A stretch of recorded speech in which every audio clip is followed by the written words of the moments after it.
Oi pessoal, vamos para o vídeo do nosso capítulo 4, agora sobre autômatos finitos não deterministas.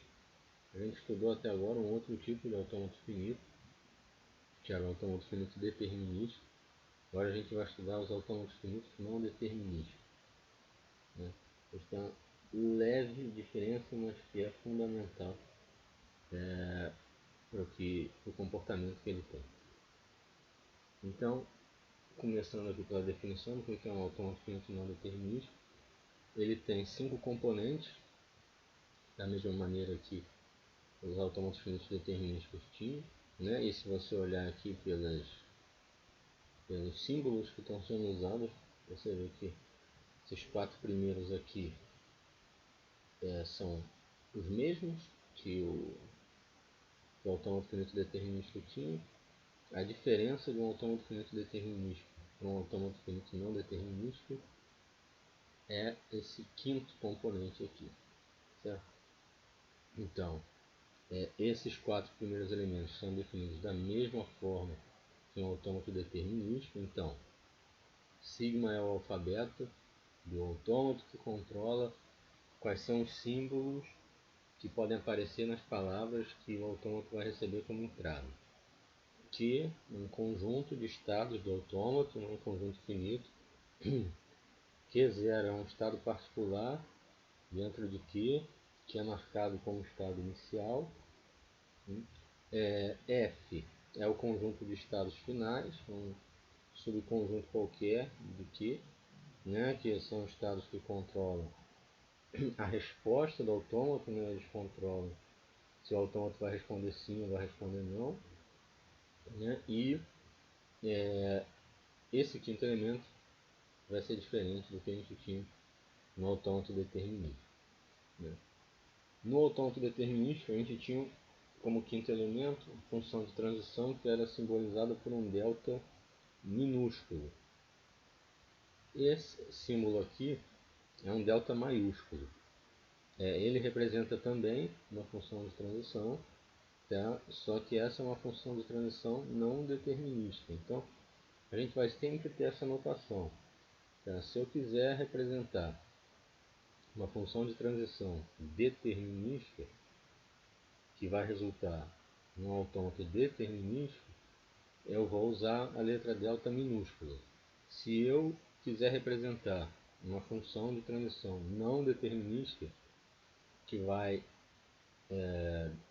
gerar um autômato não determinista, eu vou usar a letra delta maiúscula. Então, minúsculo determinista, maiúsculo não determinista.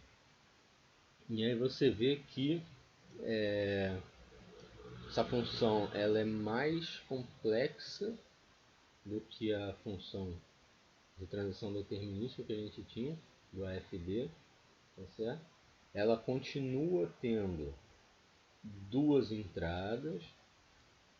Essa é a primeira entrada, isso aqui é a segunda entrada, e ela continua tendo uma saída, que é isso aqui.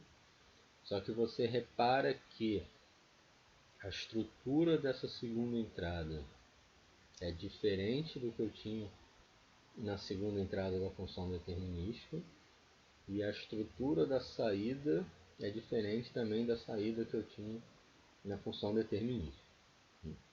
Então, o que eu tenho aqui? A minha primeira entrada é igual à primeira entrada que eu tinha na transição determinista. Então alguma coisa se manteve, né?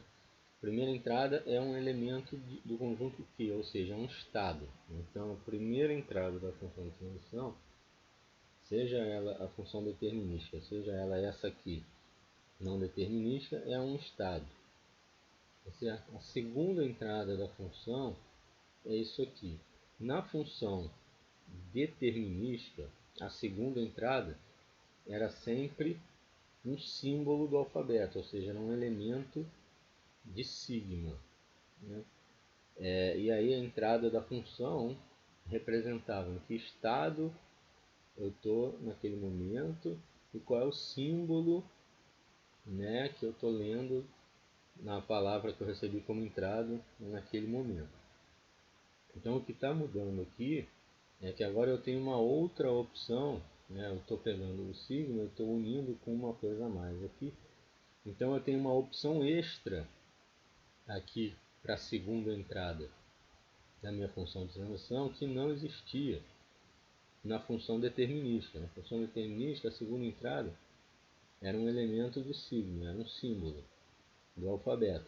Aqui, ela também pode ser um elemento de sigma, também pode ser um alfabeto, mas ela tem uma outra opção aqui. A segunda entrada pode ser o epsilon, tá certo? E a saída da função ela é diferente também. Na função determinística, a saída da função era um elemento de Q, ou seja, era um estado, né, que representava qual é o estado novo para onde o autômato vai depois de executar a transição. Aqui, ao invés de ser um elemento de Q, passa a ser um elemento de P de Q. P de Q é o conjunto das partes de Q. É um nome bonito que significa simplesmente o conjunto de todos os subconjuntos de Q. Então, enquanto um elemento de Q é um estado específico, um elemento de P de Q é um subconjunto de estados. Tá certo? Então, na função determinística, a saída era um estado. Na função não determinística, a saída, sendo um elemento desse conjunto aqui, vai ser um subconjunto de Q. Vai ser um conjunto de estados de Q. Tá certo? Um subconjunto qualquer aqui pode ser o Q inteiro, pode ser o conjunto vazio, ou pode ser qualquer outro subconjunto no meio do caminho. Tá certo? Então, como eu coloquei, P de Q denota o conjunto das partes de Q, que é, né, o conjunto dos subconjuntos de Q. E como Q necessariamente é um conjunto finito, né, isso é uma regra da definição, né, tanto no autômato determinístico como nesse autômato não determinístico. O conjunto de estados é um conjunto finito sempre. Não existe autômato nesse contexto que a gente está trabalhando com um número infinito de estados, isso não existe. Tá? Então, como que é um conjunto finito, né, supondo que tenha n elementos, P de Q vai possuir 2 a n elementos. Isso aqui é a quantidade de subconjuntos que eu consigo formar num conjunto de n elementos. Como é que eu enxergo esse resultado aqui? Como é que eu chego nele? Bom, pegar um conjunto Q de n elementos e eu quero construir um subconjunto dele. Quantas maneiras diferentes eu tenho de construir esse subconjunto? Bom, o que eu vou fazer? Eu vou pegar cada elemento de Q e fazer uma escolha. Eu quero esse elemento dentro do meu subconjunto ou eu quero esse elemento fora do meu subconjunto. Então, para cada elemento de Q, eu tenho duas opções, colocar dentro ou deixar fora. Tá? Então, eu vou multiplicando essas opções, duas opções para o primeiro elemento, duas opções para o segundo elemento, então vai ficando 2 vezes 2 vezes 2 vezes 2, eu tenho n elementos, eu chego no final com 2 elevado a n opções para montar um subconjunto. Certo? É daí que vem esse valor aqui. Então, aqui um exemplo rápido. Vou pegar aqui um conjunto S com 3 elementos, os 3 números 1, 2, 3 aqui. Calcular P de S. Então, em P de S, cada elemento de P de S é um subconjunto desse S aqui. Todos eles. Então, conjunto vazio, conjunto que só tem o 1, conjunto que só tem o 2, conjunto que só tem o 3, conjunto que tem o 1 e o 2, conjunto que tem o 1 e o 3, conjunto que tem o 2 e o 3, e o conjunto inteiro S, 1, 2, 3. Tem 8 subconjuntos aqui. Certo? Então, a saída, né, se você pensasse que ao invés de 1, 2, 3, pensasse que é um autômato com estados Q1, Q2, Q3, a saída da minha função de transição ia ser um elemento desse conjunto aqui. Certo? Então ia ser um subconjunto, um desses 8 subconjuntos possíveis, né, dentro desse conjunto S. Tá certo? Então, a saída da função de transição, no caso anterior do autômato determinístico, me dava um estado específico, único. Agora ela me dá um subconjunto do conjunto do estado. Então aqui, se eu tiver Q1, Q2, Q3, a saída da minha função de transição ia ter que ser uma dessas 8 opções colocadas aqui. Tá certo? Tudo bem. Então, como eu já falei também, a gente sempre vai diferenciar funções de transição deterministas e não deterministas pela notação. A gente usa a letra minúscula do delta para transições deterministas e a letra maiúscula do delta para transições não deterministas. Isso vai valer para o curso todo, tá? Não só aqui no nosso estudo inicial dos autômatos finitos. Sempre que, em qualquer contexto, você vê um delta minúsculo, você já sabe, tá? Mesmo sem ninguém ter te dito nada ainda sobre o que está acontecendo ali, você já sabe que um delta minúsculo é uma função determinista, uma função de transição determinista. Você viu um delta maiúsculo, você já sabe que é uma função de transição não determinista. Tá certo? Vamos analisar aqui as diferenças entre a função de transição delta minúsculo, que é a função de transição determinista, né, que eu tinha no AFD, e a nova função de transição não determinista delta maiúsculo, que eu tenho agora no autômato finito não determinístico, que a gente pode abreviar como AFND. Bom, já discuti um pouco aqui com vocês isso. A primeira diferença que colocando aqui é a saída das duas funções de transição, elas são diferentes, tá certo? A saída da função de transição delta minúsculo é um elemento do conjunto Q, ou seja, é um estado do FD, né, que representa, a gente já estudou, representa para onde o autômato vai quando executa aquela transição. Então ele estava em um determinado estado, que foi colocado aqui como a primeira entrada da função, né, onde ele estava em um determinado momento, antes de executar a transição. E a saída da função de transição diz qual é o novo estado para onde ele vai depois de executar a transição. Né? E a saída é única, no sentido que vai te dar um único estado e você então vai para aquele estado que a função de transição te informou. Né? Já na saída da função delta maiúsculo, é um elemento do conjunto P de Q, então é um conjunto de estados do AFND. Então eu não tenho mais um estado único como resposta, eu tenho um conjunto de estados como resposta da minha função de transição. Esse conjunto de estados vai representar um conjunto de possibilidades para onde o autômato pode ir ao executar a transição. Então aqui eu estou inserindo um elemento novo no comportamento do autômato.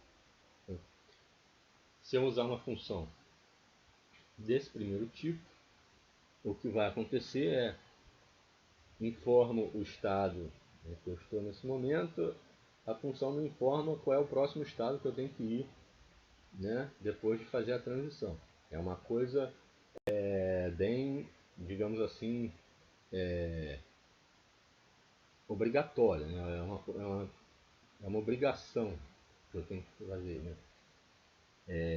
Se eu estou nesse estado que eu informei na entrada, lendo o símbolo que eu informei, a função delta diz: você é obrigado agora a ir para esse novo estado aqui que eu estou te informando. Já nessa segunda função de transição, ela não me informa um estado e diz vai para lá. Ela me informa um conjunto de estados e diz: você pode ir para qualquer um desses aqui que eu listei para você. Tá? Então, ela, ao invés de me dar um único estado, ela me dá um conjunto de estados que representam as possibilidades para onde o autômato pode ir quando executa a transição. Então, ainda tem uma certa rigidez aqui de que eu não posso mudar para qualquer estado a qualquer momento conforme eu quiser. Tá? Um estado que esteja fora do conjunto que a função de transição me informar aqui na saída não pode ser o meu destino.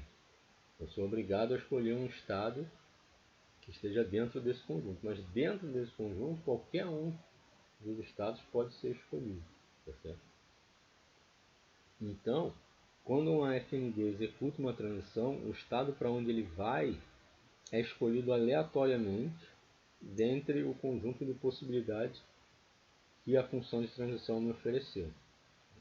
Essa é a primeira das fontes de não determinismo do autômato. Eu vou para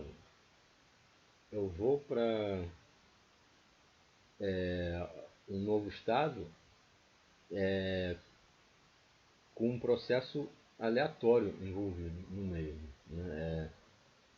Então, quer dizer, em um determinado momento, dada uma entrada para a minha função de transição, pode haver um sorteio aleatório e eu ir para um estado Q2, digamos, e em um momento futuro, com uma mesma entrada fornecida, eu posso, em um novo sorteio aleatório, dessa vez ir para um estado Q3. Então, essa é a primeira fonte de não determinismo do autômato.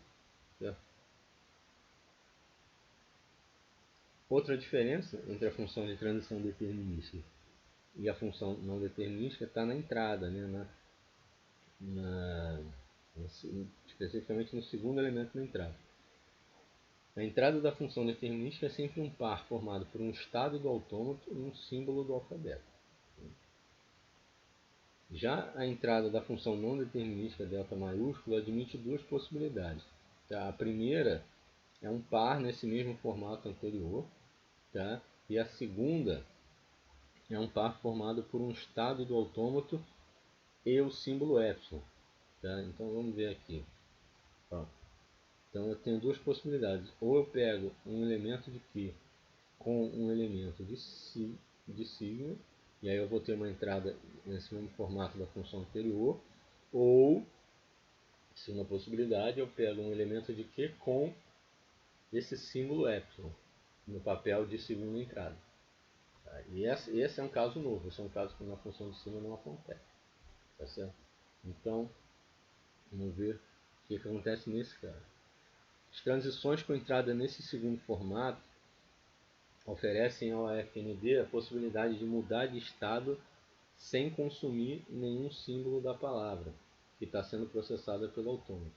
Então, é uma possibilidade que não existia no AFD, né? Só vai existir no AFND, e é uma segunda fonte de não determinismo no autômato. O autômato determinístico, para ele executar uma transição, ele obrigatoriamente consome um símbolo da entrada. Ele só executa transição consumindo o símbolo da entrada. Então, uma vez que você forneceu uma entrada de comprimento K, você sabe que ele vai executar K transições e parar. E aí você analisa onde ele parou para saber se ele aceita, se ele rejeita, etc. Aqui no não determinístico ele tem a possibilidade de, em alguns momentos, no meio da computação, realizar transições sem gastar nenhum símbolo da palavra. Então, digamos, ele tem a possibilidade, por exemplo, consumir o primeiro símbolo da entrada e executar uma transição. Depois executar duas transições sem consumir nada da entrada. E aí só depois, já na quarta transição desse exemplo, ele consumiu o segundo símbolo da entrada para executar uma nova transição. Então ele tem essa possibilidade também de, em alguns momentos, executar uma transição sem consumir nada da entrada. Tá? Essa é a segunda fonte não determinismo. Então tem essas duas fontes que geram comportamento não determinístico do autômato. Uma é o fato que a saída da transição não me dá mais um único estado para onde eu devo ir, me dá um conjunto de possibilidades de onde eu vou sortear aleatoriamente para qual delas eu vou fazer a transição. E a segunda é essa de que, em alguns casos, eu tenho a opção de fazer uma transição consumindo o próximo símbolo da entrada ou também de fazer uma transição deixando aquele símbolo da entrada quieto lá para ser consumido futuramente. Tá? E aí, no caso, se eu tiver as duas opções em um mesmo momento, também a escolha por qual das duas opções vai ser feita é uma escolha aleatória. Então ele tem um forte componente aleatório dentro dele, né? O autômato finito não determinista. Aqui um primeiro exemplo. Tá? Então vamos ver. Bom, os 4 primeiros elementos são iguais ao que a gente tinha no autômato finito determinístico, então aqui não vai ter nada de surpreendente. O alfabeto 01, 4 estados. O primeiro, o Q1 é o estado inicial, só tem um estado final que é o Q4. A função de transição delta é que muda, tá certo? Então a representação dela também vai mudar.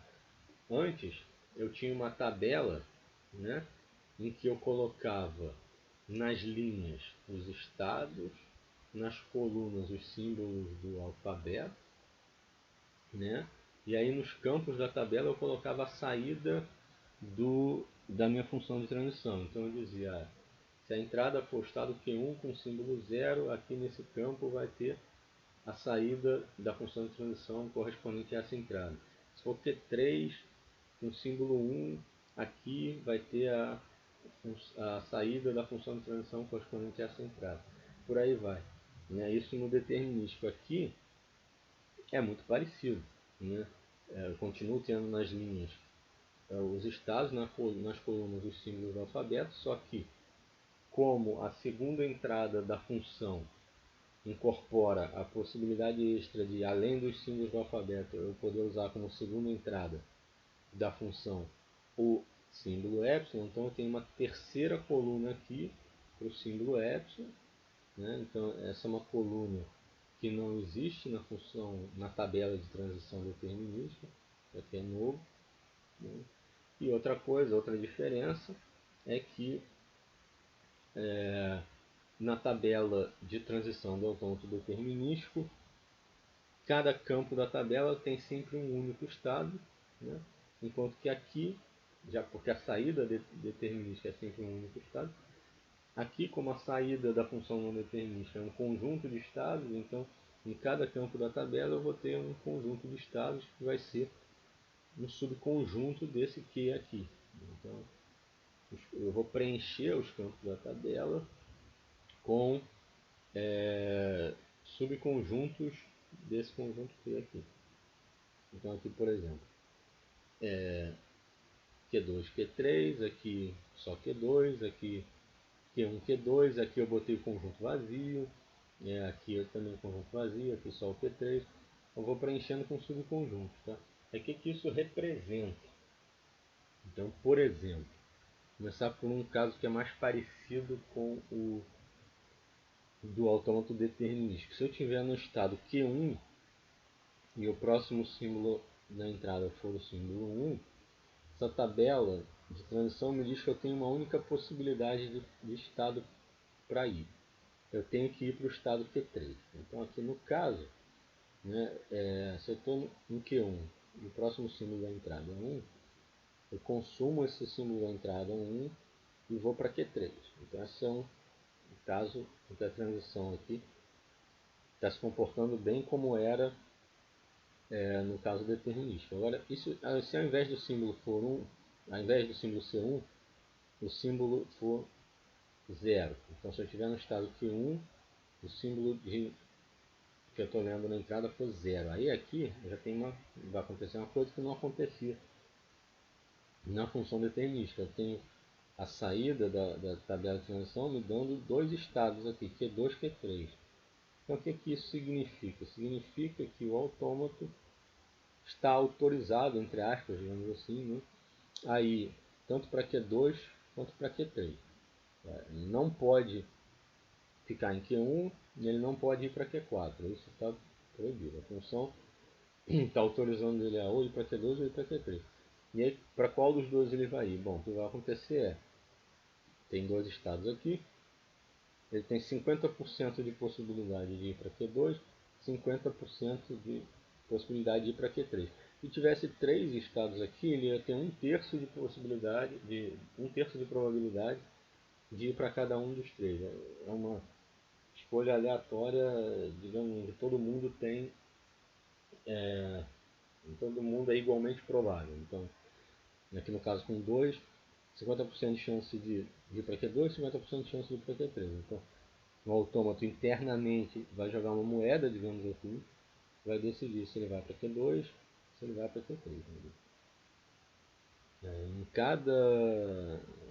cada momento, né, se eu tirar uma fotografia do autômato, ele sempre está em um estado apenas. Né? Então, no caso aqui, como tem 2 estados para onde ele pode ir, mas ele só pode estar em um estado de cada vez, né? Isso aqui é uma coisa que não chega ao nível da ficção científica, já eu posso estar em vários estados simultaneamente. Ele está sempre em um estado de cada vez, então no momento que está sendo oferecido 2 possibilidades, ele não pode ir para os 2 e ficar nos 2 ao mesmo tempo. Ele tem que ir para um dos 2, então ele vai sortear e vai escolher um dos 2 e vai ir para ele. Tá certo? Outra coisa que pode acontecer aqui que não acontecia no autômato determinista. Vamos aqui. Estou em Q2 e o próximo símbolo é 1. Tá? Então, a saída da função de transição nesse caso é o conjunto vazio. Então, o que significa aqui? Conjunto vazio significa que a função de transição não está me dando nenhuma possibilidade de estado para onde eu posso ir depois de consumir o 1 e executar a transição. Então, o que isso significa? Se a função de transição não está me dando possibilidade nenhuma, o autômato não pode passar por cima do que a função de transição está dizendo. Então, se ela não dá possibilidade nenhuma, ele não pode ir para nenhum outro estado. Então, o que ele vai e consumir esse 1, né, que ele está vendo na entrada. Então, o que ele faz? Bom, ele faz o que todos os computadores fazem várias vezes ao dia. Ele trava. Ele trava. A função de transição está dizendo: não tem para onde você ir. Eu não estou te permitindo ir para lugar nenhum. Então, o que ele faz? Ele trava. E ele trava, e o resto da palavra que ele tinha na entrada vai ficar lá, sem ter sido lido, sem ter sido consumido. Tá certo? Então é um travamento. Vamos ver uma outra situação. Aqui no Q4, se eu tiver no estado Q4 e o próximo símbolo a ser lido for um 1, a função de transição me informa que eu tenho que continuar no estado Q4, né, de acordo com essa única possibilidade que está me sendo dada aqui. Né? Só que aqui tem a segunda forma de não determinismo que entra em ação aqui, que é o seguinte: na coluna do epsilon, aqui na linha do Q4, também está me sendo oferecido uma possibilidade aqui de mudar e de Q4 para Q3. E como está na coluna do epsilon, significa que eu posso fazer essa mudança de Q4 para Q3 sem gastar nenhum símbolo da entrada. Então aqui, apesar desse conjunto ter só um elemento, existe sim uma escolha a ser feita aqui, tá? Que é a seguinte: eu tenho duas possibilidades aqui que eu vou ter que escolher uma das duas. Uma eu consumo o meu 1 que eu estou vendo na entrada e continuo em Q4, ou segunda possibilidade, eu não consumo nada do que tem na entrada e mudo para Q3. E aí, novamente, as duas possibilidades são equiprováveis. O autômato vai jogar uma moeda, sortear qual das duas ele faz. Tá certo?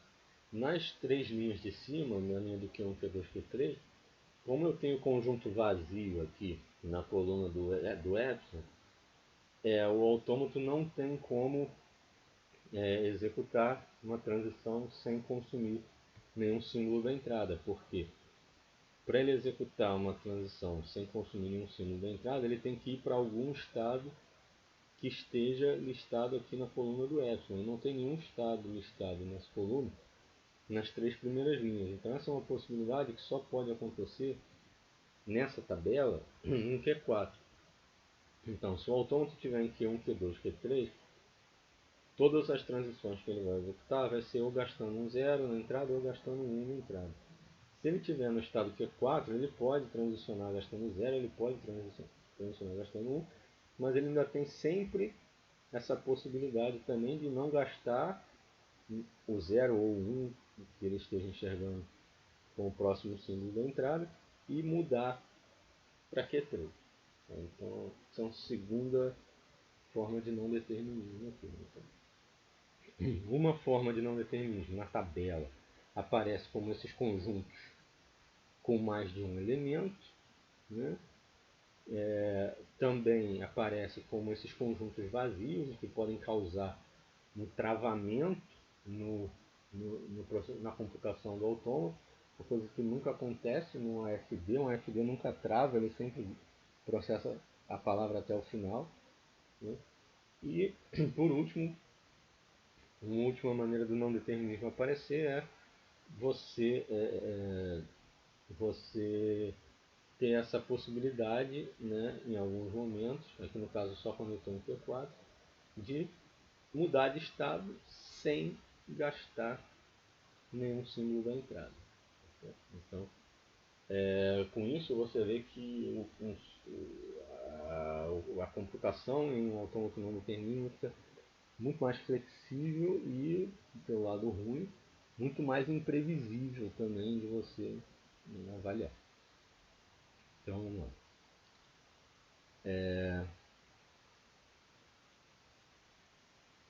Então, isso aqui foi, eu já discuti com vocês, tá certo? As escolhas são sempre feitas aleatoriamente. E é aquele negócio, se eu tiver N possibilidades para escolher, todas elas têm probabilidade igual de 1 sobre N de serem escolhidas.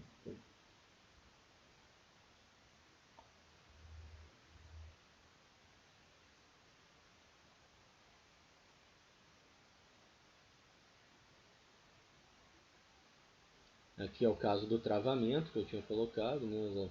Você não tem nenhuma, a função de transição não está te oferecendo nenhuma possibilidade de estado para onde você pode ir, né? Está te dando um conjunto vazio como resposta. Então, dado que você não tem nenhum lugar para onde você pode ir, você vai simplesmente travar, né? E isso é uma coisa nova, né? Nos autômatos determinísticos isso não acontecia. Então, se o autômato estiver no estado Q2, o próximo símbolo da palavra for 1, que é exatamente o exemplo que eu tinha mostrado para vocês antes, ele vai travar sem completar o processamento da palavra. Tá? Paciente. E aí aquilo que eu falei, isso é uma diferença grande. Né? Um AFD sempre processa a palavra que ele recebe como entrada completamente até o final. E você vê que isso pode não acontecer em todos os casos no AFND. O AFND tem essa possibilidade de travar no meio. Tá? E aí, enfim, o que você faz? Você não faz nada. Se o autômato travar no meio, o resto da palavra que ele ainda não tinha lido fica lá, perdido, e azar. Obviamente, né, como quando a gente for estudar os critérios da computação do autômato, obviamente que uma computação que trava não é considerado um bom resultado. Tá? A gente vai ver isso mais pra frente. Então não é uma coisa que você deseja que aconteça, né? Mas que você tem que estar ciente de que pode sim acontecer em alguns casos. E aqui, por fim, é aquele caso que eu tinha falado, que no caso em que o autômato está no Q4, ele tem duas opções. Ele pode querer transicionar consumindo um símbolo da entrada, ou ele pode querer transicionar sem consumir o símbolo da entrada, né, usando a transição da coluna epsilon. Né? E aí ele fica com várias escolhas. Então aqui, por exemplo, se o símbolo na entrada for 0, ele está no Q4 e o símbolo na entrada for 0, ele tem três opções na verdade, né? Porque ele pode consumir esse 0 e ir para o estado Q1, ele pode consumir esse zero aí para o estado Q2, ou ele pode não consumir nada, né, e ir para o estado Q3. Então aqui você já tem três opções para escolher. A primeira escolha é se ele vai fazer a transição consumindo zero ou se ele vai fazer a transição sem consumir nenhum símbolo. E aí, se ele optar por transicionar sem consumir nenhum símbolo, ele tem uma única possibilidade, que é ir para Q3. Se ele optar por transicionar consumindo o Q0, ele tem duas opções, Q1 ou Q2, que ele vai ter que escolher aleatoriamente. Então vai ser uma segunda escolha aleatória para ele fazer na sequência. Essas transições da coluna epsilon da tabela, né, essas transições em que a segunda entrada da transição é o epsilon, elas são chamadas, um nome super criativo, de epsilon transições. Da mesma maneira que a gente tinha o AFD podendo ser representado por um grafo, o AFND também pode. Tá? E a representação é totalmente análoga ao que a gente tinha antes. Os símbolos do alfabeto sigma mais o símbolo do epsilon aparecem como rótulos nas arestas, né? E as arestas são rotuladas de acordo com a função de transição delta, né? Se eu tiver um estado Q, né, e eu tiver uma transição de Q com gama aí dentro desse conjunto, né, dentro da saída que essa transição me informa, o Q' fizer parte, ou seja, se eu puder ir de Q para Q', de acordo com a função de transição ou com a tabela de transição, você coloca uma aresta direcionada indo de Q para Q'. Tá? Então é inteiramente análogo. Esse é o mesmo grafo do exemplo que a gente estava vendo, né? É o mesmo grafo, não, perdão, é o mesmo autômato do exemplo que a gente estava vendo. Vamos desenhar o grafo aqui do lado, aqui, certo? 4 estados. O estado inicial continua sendo marcado da mesma maneira, os estados finais continuam sendo marcados da mesma maneira, com o círculo duplo. Tá? E aí onde é que aparece o não determinismo no gráfico? Lembrando, como é que é um grafo de um autômato determinístico? O grafo de um autômato determinístico era de cada vértice saía, assim, considerando aqui concretamente o alfabeto 01, né? De cada vértice do grafo saía exatamente uma seta com 0 e exatamente uma seta com 1, sempre, em todos os vértices. Não podia faltar seta, não podia sobrar seta. Então, por exemplo, não podia ter duas setas com 0 saindo do mesmo vértice. Não podia ter duas setas com 1 saindo do mesmo vértice. Não podia ter nenhuma seta com 1 saindo de um vértice. Ela sempre tinha que ser exatamente uma seta com cada um dos símbolos. Nem seta a mais, nem seta a menos. Aqui está liberado. Seta a mais, seta a menos, tudo liberado no caso do autômato não determinístico. Então, você vê, por exemplo, o fato de nesse campo da tabela ter dois estados vai implicar que eu vou ter duas setas com 0 saindo do Q1. Uma seta com 0 vai sair do Q1 e vai para Q2, a outra seta com 0 vai sair de Q1 e ir para Q3. Certo? Então, você vê que eu tenho realmente aqui a primeira seta com 0 e aqui descendo a segunda seta com 0. Então, isso é uma coisa que nunca poderia acontecer no autômato determinístico, ter duas setas com 0 saindo do mesmo vértice. Outra coisa aqui, por exemplo, Q2 com 1, né, a saída da transição é o conjunto vazio. Então você repara que não tem nenhuma seta com o símbolo 1 saindo do Q2. Certo?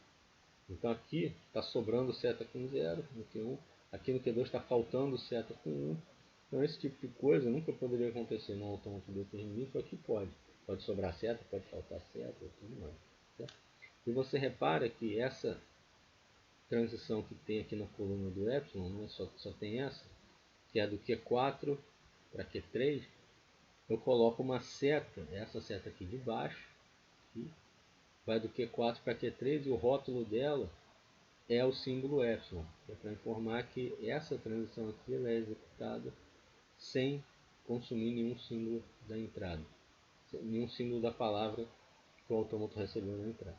Certo? Então, a representação do grafo ela deixa bem evidente todas as coisas que já apareciam na tabela.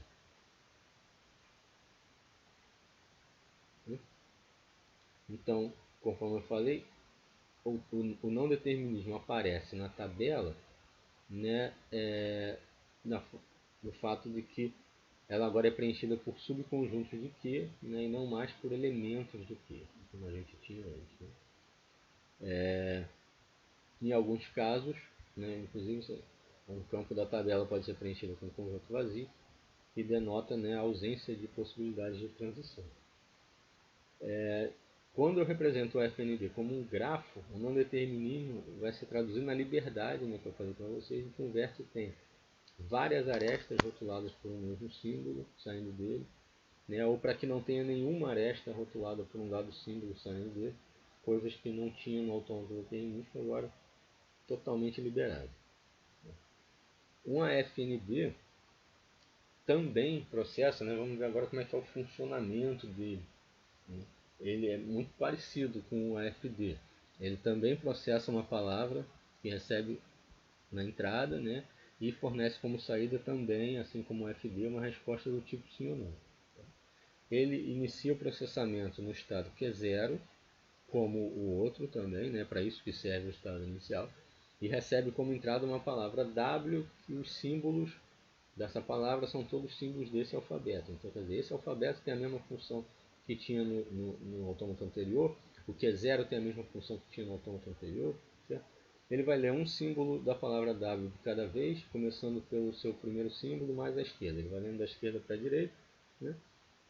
E aí como é que ele vai evoluindo? Ele vai evoluindo de acordo com a função de transição dele, que é o que já acontecia no autômato determinístico.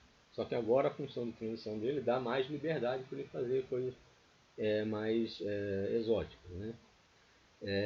Se o autômato está em um estado Q, ele pode ir para qualquer estado Q' que esteja dentro desse conjunto aqui, que é o conjunto que a função de transição me dá com primeira entrada Q e segunda entrada epsilon, e aí no caso, como a segunda entrada é epsilon, essa seria uma transição que ele executaria sem ler nenhum símbolo da palavra W, né? Considerando, claro, que esse conjunto aqui não seja vazio, né? Se esse conjunto for vazio, eu não posso fazer nenhuma transição dessa forma, nesse momento. Né? Ou então, ele pode ler o próximo símbolo da entrada, que eu vou chamar de sigma minúsculo, e depois da leitura ele vai ver qual é o conjunto de possíveis estados que a função de transição aqui vai me fornecer, com primeira entrada aqui e segunda entrada esse símbolo sigmazinho que eu li. Por exemplo, se Q2' for um elemento desse conjunto que ele está me dando de possibilidades, eu posso então ir para esse estado Q2' depois de executar a transição. Tá certo? E aí, né, eu vou ter novamente a mesma coisa que eu tive no autômato finito determinístico. Eu vou ter uma configuração do autômato que é como se fosse uma fotografia do autômato em um determinado instante de tempo.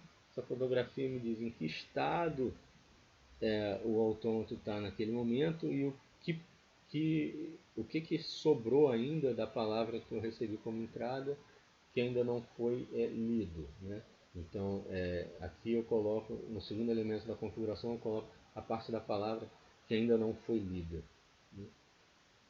E aí, a maneira como eu vou de uma configuração para a próxima é exatamente a mesma maneira que eu ia no autômato finito determinístico.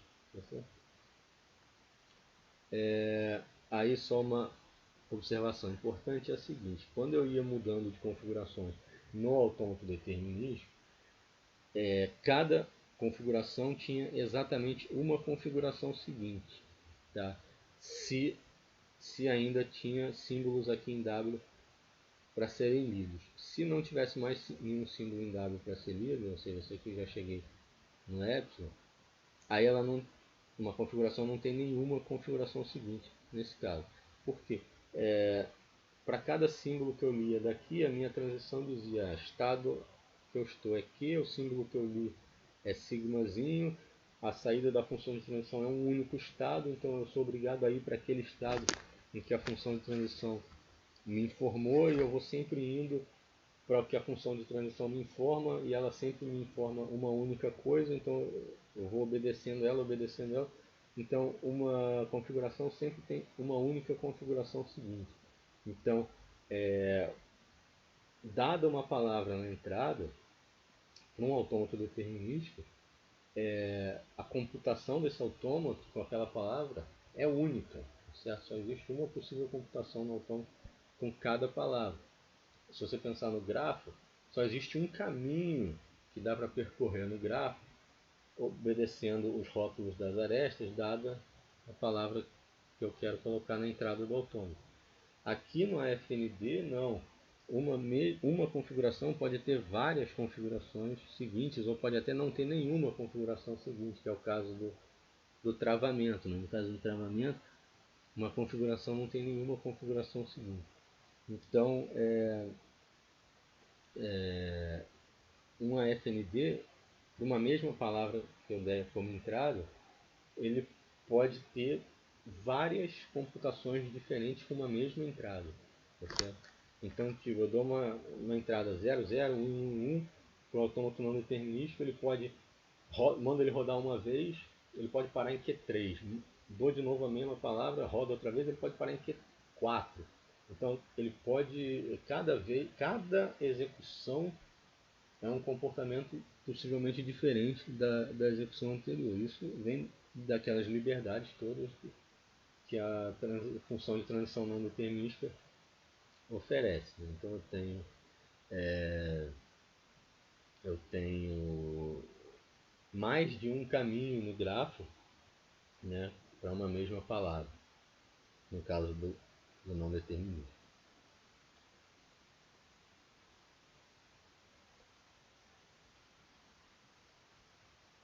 Então, como eu falei, o autômato pode ter a possibilidade de realizar diversas computações distintas com uma mesma palavra W. Eu vou mostrar isso num exemplo.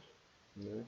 E como eu posso ter essas epsilon transições, que são transições em que eu mudo de estado sem ler nenhum símbolo da palavra que o autômato recebeu na entrada, eu tenho também a possibilidade de existirem computações infinitas no AFND, em que ele fica trocando de estado infinitamente sem acabar de ler a palavra toda. Isso é outra coisa que também nunca pode acontecer em um autômato determinista. E por último, eu tenho essa possibilidade do travamento, né? Devido à possibilidade de que a resposta para algumas transições seja o conjunto vazio, é possível a existência de computações no FND que travam, né, sem conseguir ler a palavra de entrada completamente. Isso também é uma coisa que nunca acontece no AFD. Então aqui eu tenho muitas coisas que podem acontecer no AFND que não acontecem no AFD. Ele é bem mais soltinho. Né? E aí, como eu posso ter uma mesma palavra W produzindo diversas computações diferentes em um FND, tipo, eu rodo ela, eu forneço essa palavra como entrada para o meu autômato 5 vezes, executo 5 vezes, e ele pode produzir 5 sequências de estados diferentes, uma em cada execução, começa a ficar um pouco mais sutil eu definir quando é que uma palavra é ou não é aceita para um autômato desse. Porque no determinístico era tranquilo. Eu dou a palavra, ele vai fazer a computação dele, vai terminar em algum lugar. Se eu der essa palavra mais 40 mil vezes, ele vai fazer o mesmo caminho que ele fez e parar sempre no mesmo lugar. Então eu posso olhar para aquele lugar em que ele sempre para com aquela palavra e ver. Esse lugar onde ele sempre para é um estado final? Não é um estado final? Se for um estado final, eu aceito a palavra. Se não for um estado final, eu não aceito a palavra. Agora aqui, em que eu posso ter trocentas computações diferentes com uma mesma palavra, como é que eu decido se eu aceito ou não aceito essa palavra? Primeiro, algumas computações com essa palavra podem ser infinitas. Outras podem travar sem ler a palavra completamente. Outras podem ler W completamente e terminar em um estado que não é final. E por último, outras podem ler W completamente e terminar em um estado que é final. Então, tem 4 coisas que podem acontecer, né? E dependendo da palavra, pode ser que exista computações desses 4 tipos com uma mesma palavra. Então, como é que eu decido se o negócio é aceito ou não é aceito? Porque eu não posso. A definição de aceito ela tem que ser uma coisa fixa, né? Eu não posso dizer essa palavra foi aceita da vez passada que eu rodei, mas aí dessa vez que eu rodei essa palavra foi rejeitada. Tem que ser uma coisa fixa, né? Ou a palavra é aceita e eu defino que ela é, ou eu defino que ela não é. Ela não fala, às vezes ela é aceita, às vezes ela não é. Isso não é uma definição que vai servir para nada, tá certo? Então a gente tem que arrumar uma maneira de definir isso de uma maneira razoavelmente fixa. Bom, como é que a gente classifica o W então? É aceita, é rejeitado? O que a gente faz? Bom, então vamos para a definição de quando é que W é aceito. Se diz que uma palavra W é aceita ou reconhecida pela FND se existir, aqui a chave do negócio é essa aqui, se existe pelo menos uma computação finita, tá? Que começa no estado inicial Q0 com a palavra W aqui para ser processada na entrada e termina em algum estado final F é algum dos estados finais, tendo lido, repare que como aqui está escrito Epsilon, significa que não sobrou nada, nenhum símbolo de W para ser lido aqui, já leu todos os símbolos. Então Epsilon, né, representa a ausência de símbolos, então todos os símbolos de W foram lidos. Então, começando no estado inicial com a palavra W na entrada, eu chego a algum estado final tendo lido todos os símbolos da palavra W, não restou nada, tá? Então, se existir pelo menos uma computação finita que faça isso, a palavra é aceita.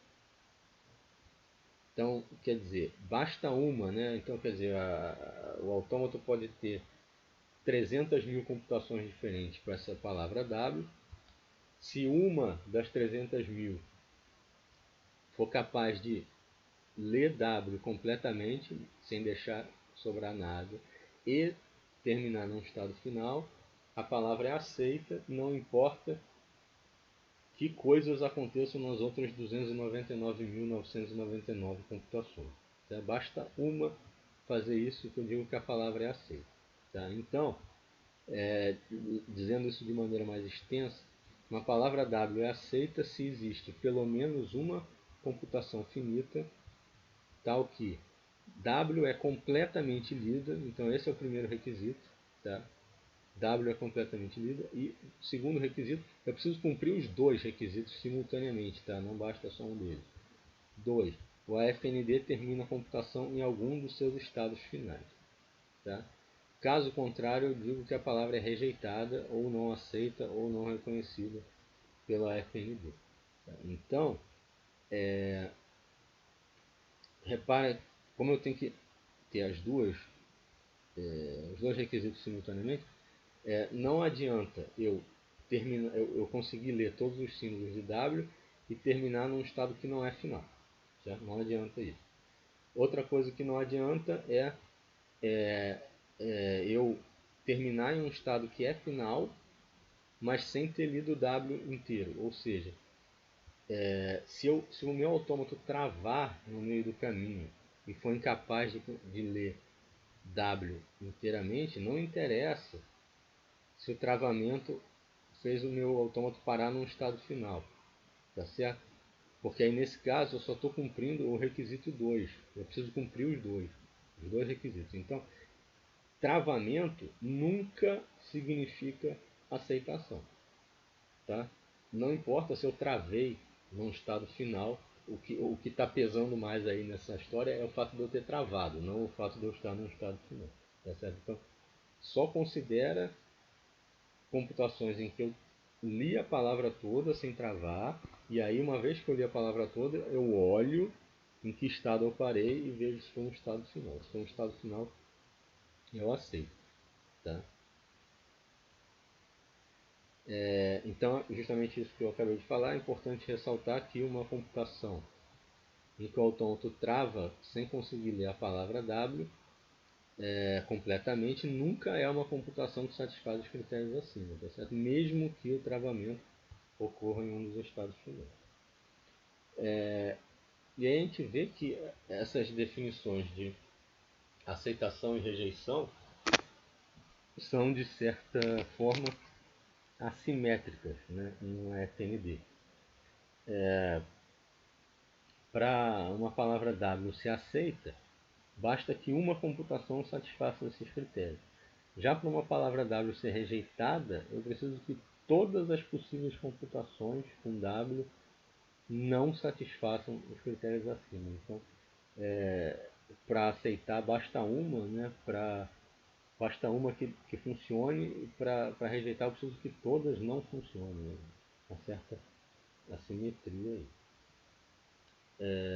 E aí a gente define, né, de uma maneira análoga ao que a gente já tinha definido no autômato de determinismo, define a linguagem aceita por uma FND, denotada por L de A, como sendo o conjunto de todas as palavras W que são aceitas por A. Exatamente a mesma definição, né? A gente tinha feito isso para o autômato determinístico, agora também para o autômato não determinístico. Pega todas as palavras que o autômato aceita, coloca para dentro da linguagem, pega todas as palavras que o autômato rejeita, deixa fora da linguagem, se é a linguagem que é aceita pelo autômato. Certo?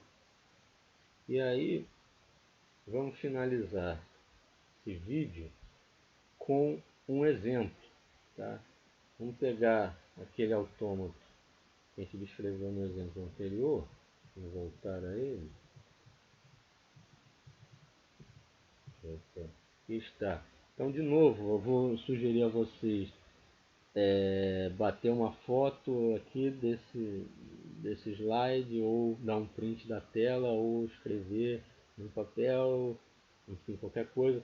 A gente vai usar esse gráfico, essa tabela, para fazer o exemplo. Tá certo? Então vamos lá, vamos para o exemplo. Eu vou dar uma única palavra como entrada para esse autômato, vou mostrar que existem várias computações diferentes que podem acontecer nesse autômato com essa palavra, e aí a gente vai ver se eu aceito, se eu rejeito, o que eu faço.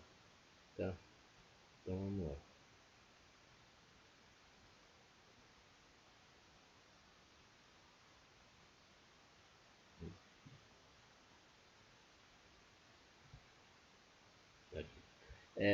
Então vamos lá. A palavra que eu vou dar é 11101. Tá?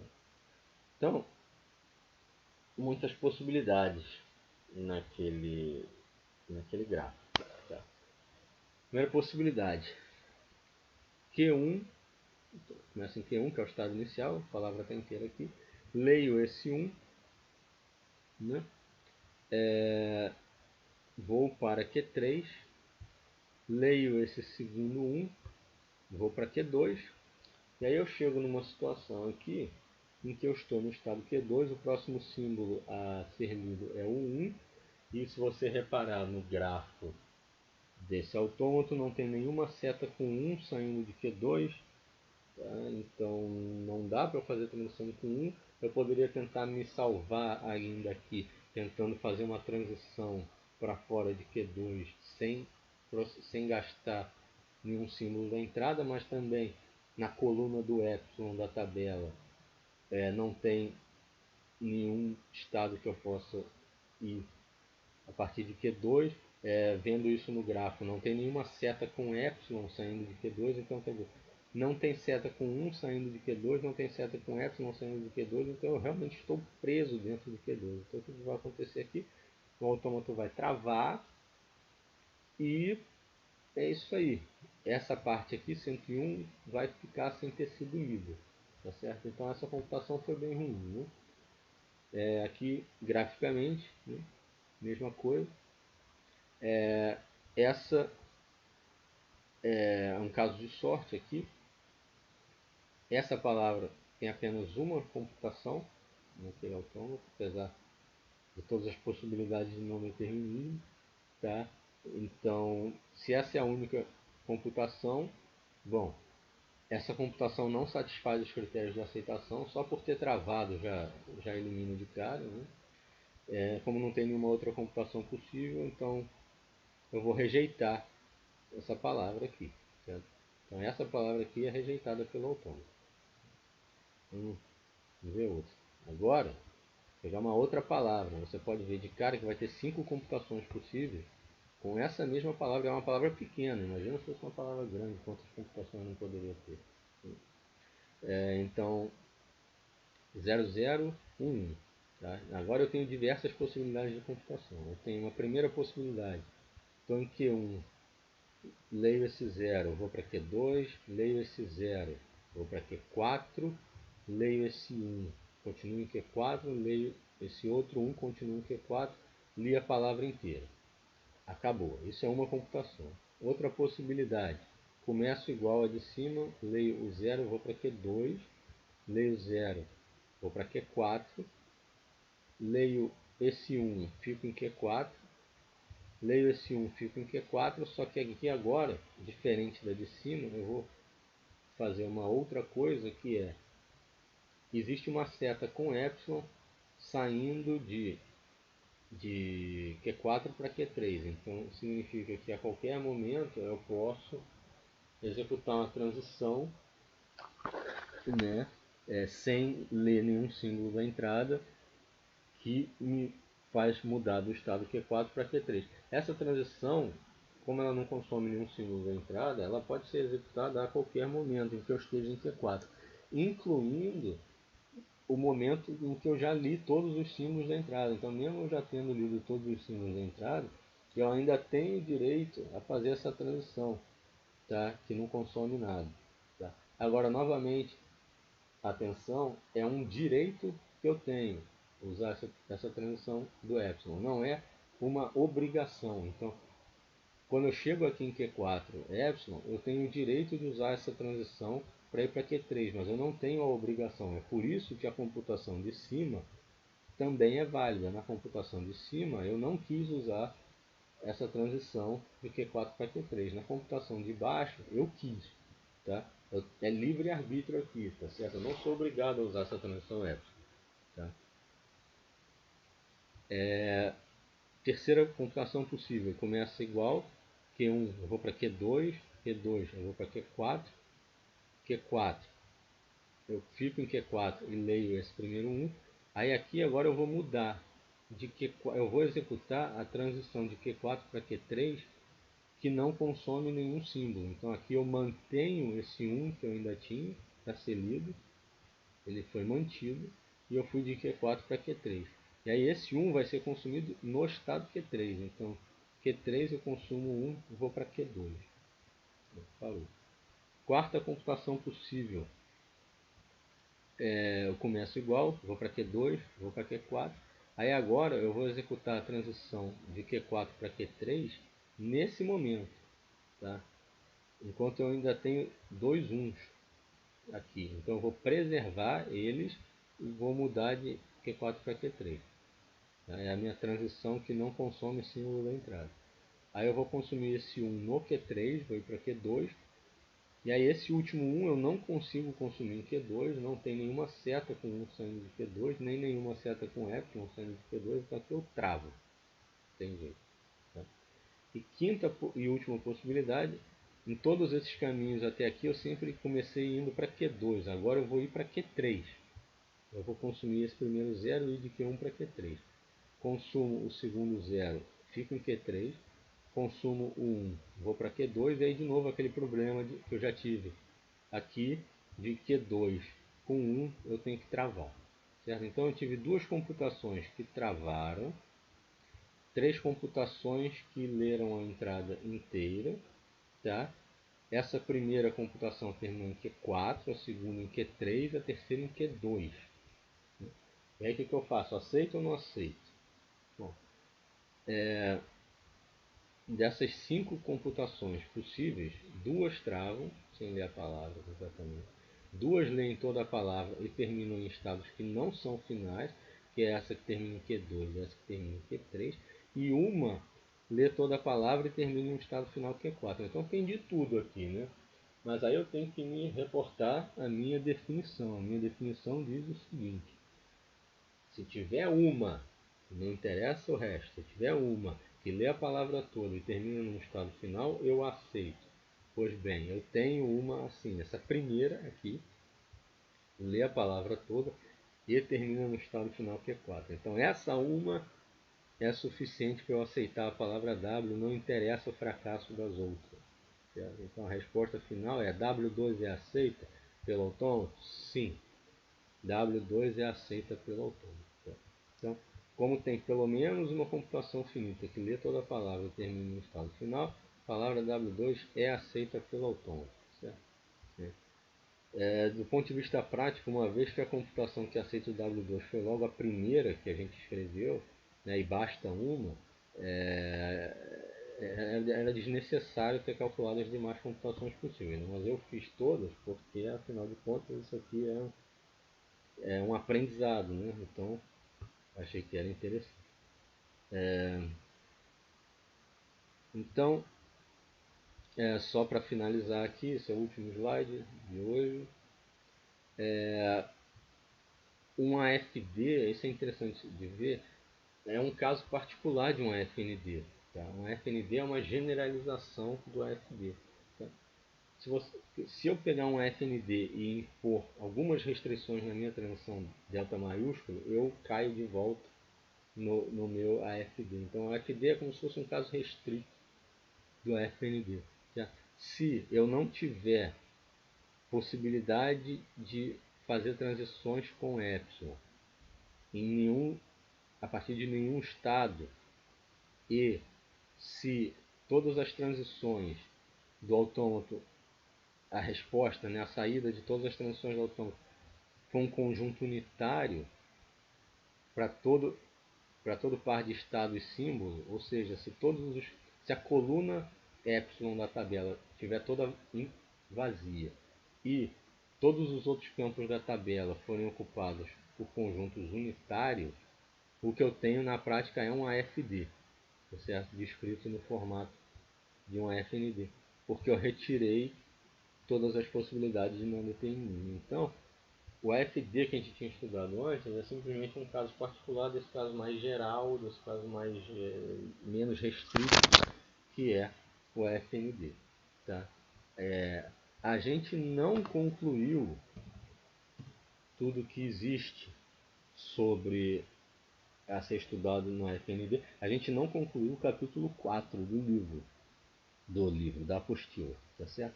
A gente não concluiu. A gente vai ter um segundo vídeo com a segunda parte do capítulo 4 da apostila.